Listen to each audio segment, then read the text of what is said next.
माता पिता हैं जो अपने बच्चों से उम्मीद करते हैं कि हमारा बेटा पढ़ लिखने के पश्चात इतने संस्कार तो पा ही जाएगा कि वो सम्मेद शिखर में जाकर के साल में 2 बार जाके हम सबको तीर्थ यात्रा कराएगा, वो गिरनार जी में ले जाकर के एक श्रवण कुमार बन पाएगा, वो गुरुदेव समय सागर जी, आचार्य विद्यासागर जी महाराज के पास जाकर के मेरे लिए कम से कम कुछ अच्छी बात सुनने लायक अपना जीवन बता पाएगा।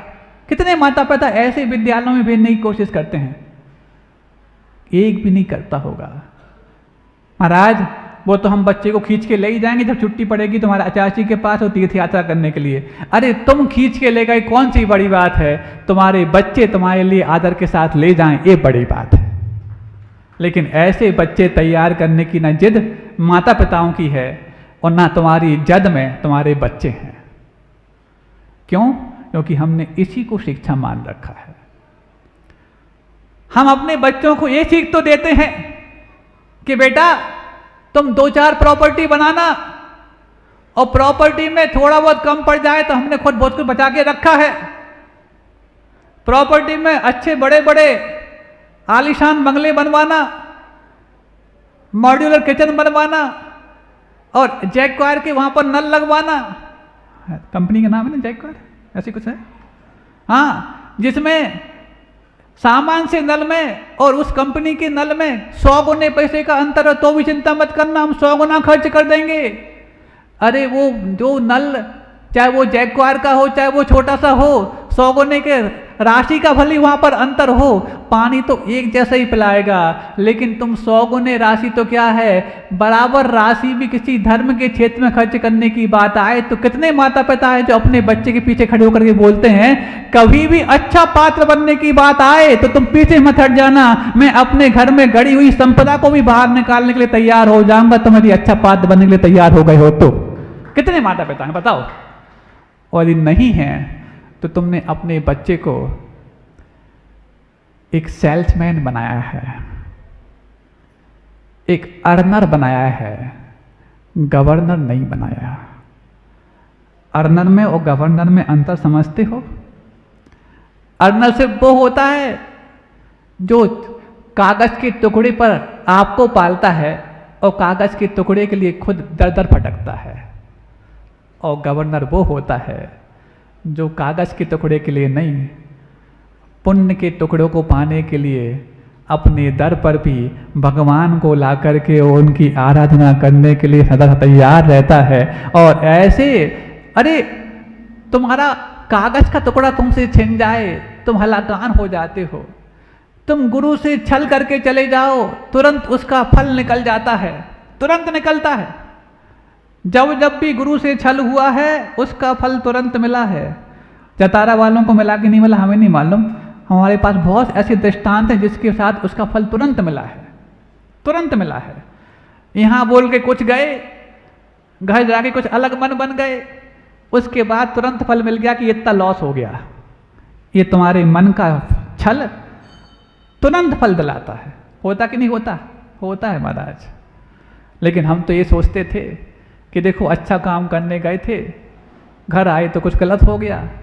अरे तुम अच्छा करने गए थे, अच्छे के बारे में जो तुम्हें परिभाषा बताई गई थी तुमने उस परिभाषा को सुनी तो सही, लेकिन अपनी नई परिभाषा गढ़ ली, उसका फल मिला है कि तुमने गुरु से छल किया और फल तुम्हें घर जाके तुरंत मिल गया।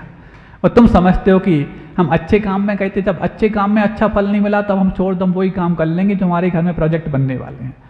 तुम्हारे घर के प्रोजेक्ट और तुम्हारी बुद्धि तुम्हें कितना बना पाएगी हमें नहीं मालूम, लेकिन तुम्हें अपने जीवन में किसी दूसरे को आदर्श बनाने लायक अथवा तुम्हें आदर्श बनाने लायक जो संत मिले हैं वो आपको इसके बाद कब मिल पाएंगे, कोई भरोसा नहीं। महाराज हम निवेदन कर लेंगे चातुर्मास स्थापना के लिए, तुम्हारे निवेदन से साधु रुकेंगे, कोई भरोसा मत करना। लेकिन किसी पुण्यशाली के संवेदन से साधु कहीं नहीं जाएंगे, ये इसका पक्का भरोसा कर लेना। ये पुण्यशाली का संवेदन होता है, जो संवेदन साधुओं के पैरों में भी बेटी डाल देता है। और पुण्यहीनों के निवेदन रुकना भी चाहें तो उसमें गियर डाल देते हैं कि अब जाओ यहाँ तुम लोग रुकना, हम जतारा की बात नहीं कर रहे, कहीं और की बात कर, क्योंकि कई लोग और भी सुनते हैं बाहर, और कहीं बाहर के लोग इस बात को सुन करके ये तैयारी में होंगे कि चलना है जतारा, वहाँ पर 3 महाराज हैं, उनसे निवेदन करने के लिए कि चातुर्मास निकट है और हमारे यहाँ चातुर्मास करने के लिए चलो, तो हम उनको भी सुनाना चाह रहे हैं जो बाहर बैठ के सुन रहे हैं। और यदि यहाँ भी किसी के मन में ये वाली बात है तो वो भी सुन ले, कोई दिक्कत नहीं है, सबके लिए खुली दुकान है वो तो। पुण्यशाली के पुण्य से ही साधुओं के पैरों में बेड़ी डल जाती है, और पुण्यहीन का कोई भी बेड़ी साधु के लिए गियर का काम करती है कि अब ये बता रहा है कि अब बहुत दिन हो गए तुम्हें जाना है। लेकिन पुण्यशाली कैसे बनेंगे? अपनी ही धारणाओं में चल के बनेंगे कि साधु की भावना में हम अपने आप को चला करके बनाएंगे? बताओ। अपनी ही धारणाओं में चलने वाले तो तुम आज से पहले भी थे, 2018 के पहले भी थे, जब गुरुदेव पहली बार यहाँ पर आए थे। यहाँ पर लिखा है प्रथम नगर आगमन, बहुत दिनों से देखा रहते हम, लिखा है ना। सोचो, गुरुदेव एक बार आए यहाँ पर जतारा नगर में और एक दिन के लिए आए। इसके पहले भी पूरे जतारा वाले गुरुदेव के थे, और उसके बाद तो हमेशा उनके वाले हो गए। ये होता है गुरुदेव का पुण्य कि आए बगैर भी उनके हो जाते हैं, और जाने के बाद तो सदा से उनके लिए हो जाते हैं। और तुम तो जतारा के हमेशा से थे, हमेशा के हो और हमेशा के रहोगे। कौन कहता है तुम्हारे लिए कि तुम जतारा के हो? कहता है कोई तुम्हारे लिए? तुम्हारे बच्चे नहीं बोलते होंगे तुमसे कि पापा जतारा के हैं? ये बोलते हैं ये गांव के हैं, वो गांव के हैं, वो गांव के हैं कि नहीं? यहाँ पर पारी वाले, माची वाले, चदगुआ वाले, ये वाले, वो वाले, कोई बच्चे नहीं कहते कि हमारे पापा जतारा के हैं। लेकिन जब एक बार गुरुदेव यहाँ आ गए तो हर व्यक्ति कहने लगे गुरुदेव तो जतारा नगर के हैं, और जतारा के दिल दिल में और घर घर में जो वास करते हैं वो और कौन नहीं, आचार्य विद्यासागर जी महाराज हैं। ऐसा क्या कर दिया उनने? एक दिन के लिए तो आए थे, एक दिन भी कहाँ पूरा, कुछ घंटे रुके थे, हम स्वयं उनके साथ में आए थे। उस समय हमें पता होता कि एक दिन का यहाँ पर आना गुरुदेव के साथ हमारे लिए टैक्स के रूप में 1.5 महीना देना पड़ेगा, तो हम उस समय सोच लेते फिर महाराज टैक्स दे रहा है क्या? अरे टैक्स कहो या फैक्स कहो, बात भी कुछ भी कहिए, हम तो ये मान रहे हैं कोई बात नहीं, इतनी गर्मी में ना टैक्स के लिए यहाँ पर आए ना फैक्स के लिए यहाँ पर आए, हम तो आपके पुण्य को मैक्स कराने के लिए आए और खुद को रिलैक्स कराने के लिए आए। लेकिन आए तो सही। तो अब सोचो, वो बच्चों के लिए आप कितना भी खर्च करने तैयार हो जो आपके हाथ से जा रहे हैं, लेकिन जिसमें आपके हाथ के भीतर आने की संभावना बढ़ने वाली हो, और एक पंथ 3 काज होने वाला हो कि एक तो आपके लोभ कषाय का शमन हो रहा है, जो आपके चारों कषायों के शमन के लिए कारण बनेगा, और चारों कषाय का शमन तुम्हारे पुण्य वर्धन के लिए कारण बनेगा। दूसरा, पंच कल्याणक में पात्र बनने का सौभाग्य मिल रहा, और तीसरा, उसके माध्यम से आपको प्रभु का नहीं गुरु का मंदिर बनाने का सौभाग्य मिल रहा, जो संत निवास के रूप में बनने जा रहा। तो एक पंथ 3 काज, और वो गुरु का मंदिर जो बनेगा उस मंदिर में आपके बच्चे आने की संभावना सर्वाधिक होगी। भले ही प्रभु के मंदिर में आज से 10 साल बाद तुम्हारे बच्चे जा पाए ना जा पाए, बहाने करें ना करें, लेकिन यदि सच्चे गुरु आ जाते हैं तो पक्का है उन बच्चों का एक बार तो मन करेगा कि साधु के दर्शन कर आएं, और यदि एक बार वो साधु के दर्शन करके आ गए तो फिर साधु के हो करके आ गए, ये पक्की बात हो जाती है। और एक बार तुम्हारे बच्चे साधु के हो गए फिर तुम्हें चिंता छोड़ देनी है कि अब इनका भला होगा कि नहीं होगा। अब ये चिंता तो तुम्हें नहीं, उन साधु को है कि एक बार उनकी शरण में जो आ गया है उसकी रक्षा करना साधु का कर्तव्य होता है, क्योंकि शरणागत को शरण दे श्रमणों के अध्यक्ष, ये आप ही गाते हो। जो शरणागत को शरण देता है, जो नीचे आने वाले को छांव देता है, उसी का नाम तो वृक्ष होता है, और जो शरण में आने वाले को शरण देता है उसी का नाम तो श्रमणों का अध्यक्ष होता है। ऐसे पूज्य गुरुदेव, ऐसे साधु संत, ऐसे कई सारे गुरु यहाँ पर आएंगे, आते रहे हैं, आगे भी आएंगे, लेकिन उनके लिए हम कितना सोचते हैं? अपनी बुद्धि से चलते हैं। अरे तुम अपनी कंपनी का तो अकाउंट देख लेते हो, लेकिन परमात्मा की कंपनी के अकाउंट की तुम्हें ऑडिट करने की ना तुम्हें पात्रता है, क्योंकि तुम ऐसे सीए बन ही नहीं सकते हो, तुम ऐसे एमबीए बन ही नहीं सकते हो, तुम ऐसे मैनेजर बन ही नहीं सकते हो कि जो परमात्मा के कंपनी की मैनेजमेंट कर पाओ, परमात्मा की कंपनी की तुम ऑडिट कर पाओ। लेकिन परमात्मा की कंपनी के जो वाकई में ऑडिटर बने हुए हैं और मैनेजर बने हुए हैं, वो समय समय पर तभी आएंगे जब उस ऑडिट को करने वाला ऑफिस तुम्हारे यहाँ होगा, यानी कि संतनवास होगा। संतनवास होगा तभी आएंगे महाराज, बिना उसके भी तो आ गए। हाँ, बहुत अच्छी बात है, संतनवास होगा तभी आएंगे, बिल्कुल ज़रूरी नहीं है, बिना संतनवास के भी आ जाएंगे। लेकिन संतनवास यदि होगा तो एक बार आए तो कई औरों को भी कहेंगे कि सबसे अच्छी अनुकूलता यदि कहीं बनती है साधना के लिए, सुविधा के लिए नहीं। सुन रहे हो? क्योंकि तुम ऐसे संतनवास तो बना के रख दोगे जहाँ पर एसी चलता हो और बिल्कुल पैक हो, लेकिन जहाँ पर आर पार क्रॉस वेंटिलेशन हो, ऐसा संतनवास कहीं जतारा में है क्या? जिंतूर याद आता है बार बार हमारे लिए। जतारा में है क्या? अरे भीषण गर्मी में भी क्रॉस वेंटिलेशन वाला कोई भी कक्ष आपके यहाँ नहीं। वो गुफाएं फिर भी अच्छी होती थी कि गुफाओं के अंदर जाकर के साधु अपनी साधना करता था और एक बार भी निकलने की आवश्यकता नहीं पड़ती थी। लेकिन गुफाओं से भी ज़्यादा देखिए, एलोरा की 2 गुफाएं, अजंता की गुफाएं और उदयगिरी खंडगिरी की गुफाएं, हजारों की तादाद में गुफाएं हैं। ऐसी सोचो, उस समय जब संसाधन नहीं थे, उस समय भी साधुओं की बसतिका के लिए उन लोगों ने इतनी बड़ी बड़ी व्यवस्थाएं की हैं। जाके देखो उदयगिरी और खंडगिरी में, उड़ीसा में है, ऐसी ऐसी सैयाएं, पत्थर की सैयाएं बनी हैं, और पत्थर की सैया के साथ साथ वह एक तकिया जैसा भी बना हुआ है।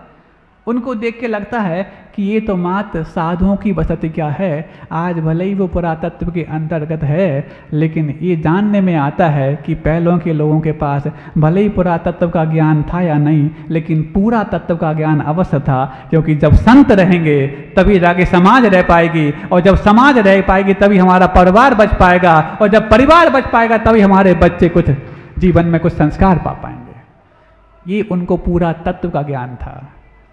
हमें पता नहीं कौन से तत्व का ज्ञान हो गया है, हमें पता नहीं कौन सी धारणाओं में घिरने की अपने अंदर मजबूरी हो गई है, तब जाकर के सद दिशा में और समय पर हम दान करने की बात सोचें भी तो कर नहीं पाते हैं। कई लोग आते हुए, हम सबसे पहले हम इस तरफ कहना चाहते हैं, कई लोगों ने बीच बीच में हमसे कहा, बोले महाराज जी पात्र तो बनना अलग बात है, लेकिन हम संत निवास में कुछ दान करना चाहते हैं।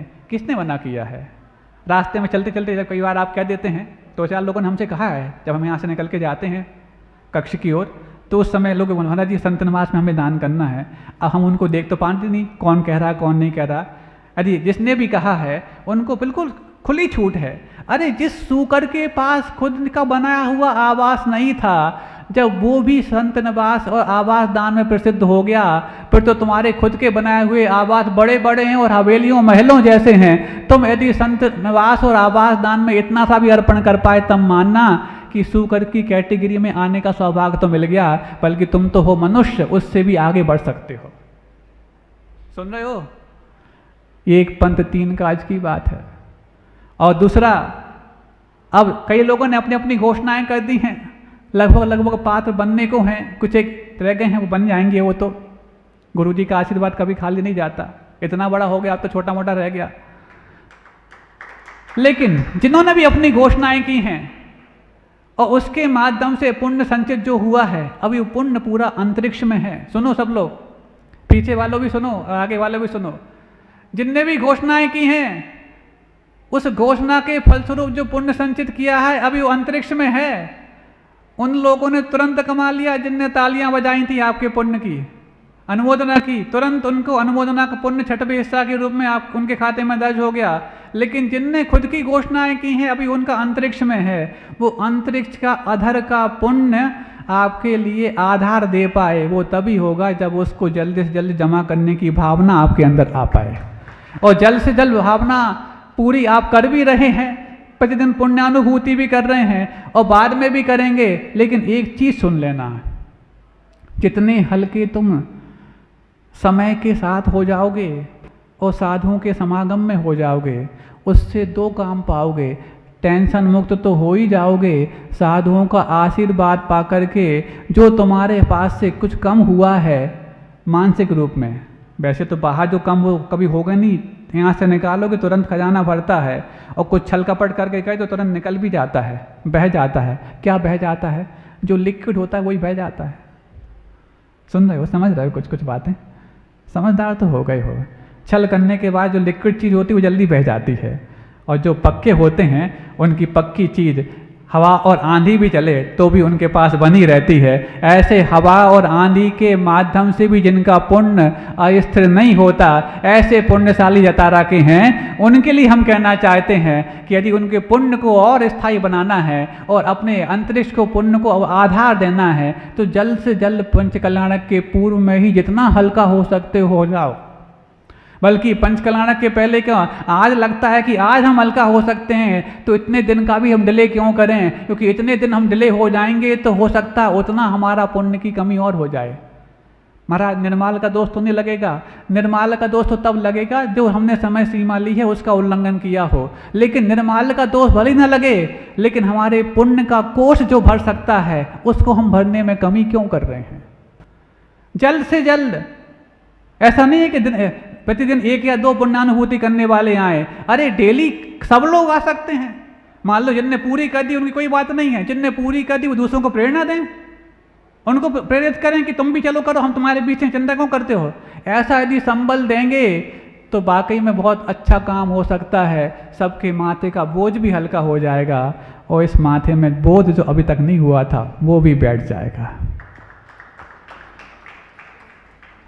तालियां बजाने से नहीं बैठेगा, तालमेल बैठाने से अवश्य हो जाएगा। और ये तालमेल बहुत अच्छी बात है कि आप समझने लग गए हैं, लेकिन अब इसकी अभी रफ्तार बढ़नी चाहिए। प्रतिदिन आप जमा कर रहे हैं, रफ्तार बढ़ाओ, पूरा हल्का हो जाओ, क्योंकि 27 तारीख के बाद तुम जमा तो करोगी, क्योंकि संकल्प लिया है तुमने इतने समय में जमा करना है। 27 तारीख के बाद जमा करोगे तो जमा करने पर अपने भार से मुक्त तो हो जाओगे, लेकिन गुरुओं का आशीर्वाद कब पाओगे? अभी गुरुओं के आशीर्वाद जो आपकी सबसे बड़ी पूंजी है वो मिल सकती है, उससे वंचित होकर के वो बाद में सोच के रखियो कि हमने तो समय ले लिया 6 महीने का, हमने तो समय ले लिया 2 महीने का, ऐसी सोच के और ही बचा के रखे हो तो इस बचाने में बहुत बड़ी पूंजी से तुम चूक ना जाओ, इसका भी ध्यान रखना। और सबसे बड़ी पूंजी वो होती है जो प्राइवेट प्रॉपर्टी नहीं, पब्लिक प्रॉपर्टी होती है। और साधु प्राइवेट प्रॉपर्टी नहीं होते, वो तो पब्लिक प्रॉपर्टी होते हैं। और जिसको इस पब्लिक प्रॉपर्टी का कुछ भी अंश प्राप्त करने का सौभाग्य मिला है वो इससे वंचित ना हो। समय भी हो गया है, जल्द से जल्द आप अपने भार से मुक्त हों, दूसरों के लिए प्रेरणा बने और पुण्यानुभूति के माध्यम से एक दिन परंपरा से आत्मानुभूति के पात्र बनकर के सिद्धत्व को प्राप्त करें। इन्हीं भावनाओं के साथ अहिंसा परमो धर्म की